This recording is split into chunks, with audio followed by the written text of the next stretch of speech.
So in this scenario, we have two players, a referee, and a coach.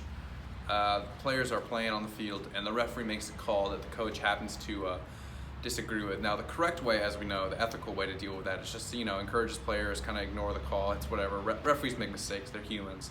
We also see the bad side of how to react, as in getting really upset, starting to curse at the ref. That's wrong for a couple reasons. One, it's a bad example in front of your team. You don't want to be cussing, acting unprofessional in front of your team that way. Also, that's really rude and disrespectful to the referee. Even if he did make a mistake, if you start cursing at him and complaining, he's likely to not change his decision anyway. So there's really no reason to react the way is shown in the second time, which is where the coach is screaming and cussing. There's no reason. We should always try and stay composed and set a great example for our players. Hey, that's all right, guys. Keep playing. Keep playing.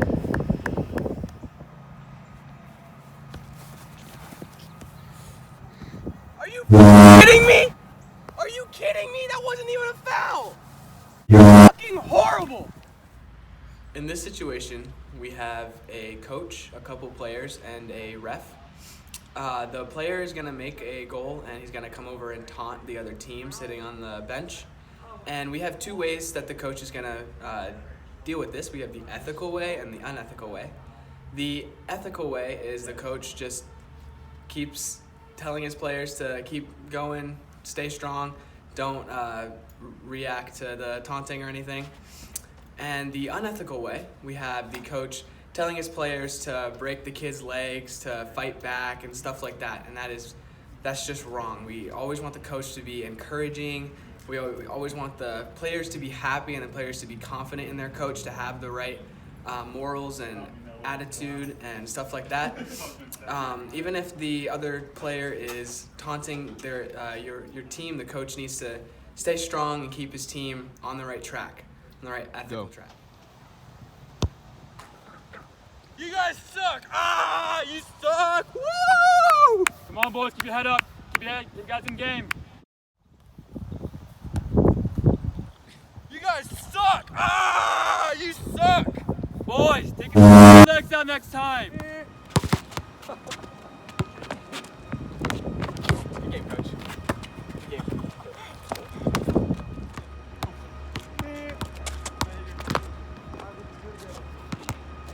It's so hard to talk about. We get like good dribbles in.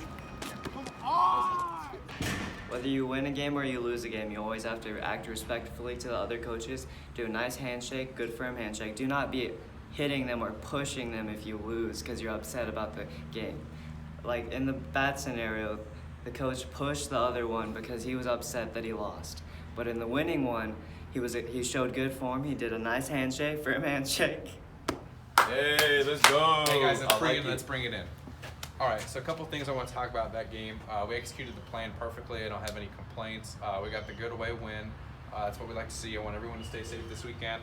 Go out and enjoy the win. All right, see you guys next week. Hey, Varun, let me talk to you for a second. What's up, Coach? So I really like some of your plays tonight, Varun. I felt like you're one of our star players tonight.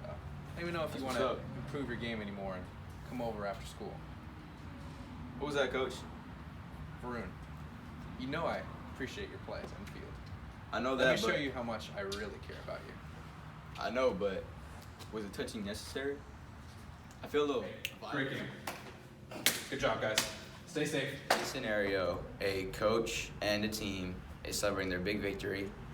The coach giving a pep talk, a post-game pep talk with all the players, but he grabs a player alongside and gets a little too touchy with that one player. And this is the negative way of handling it, and we have a good way and a bad way of handling it. What he should have done was he should have talked directly to the player, made sure he was safe, and made sure he was on his way, and just did a good job at the end.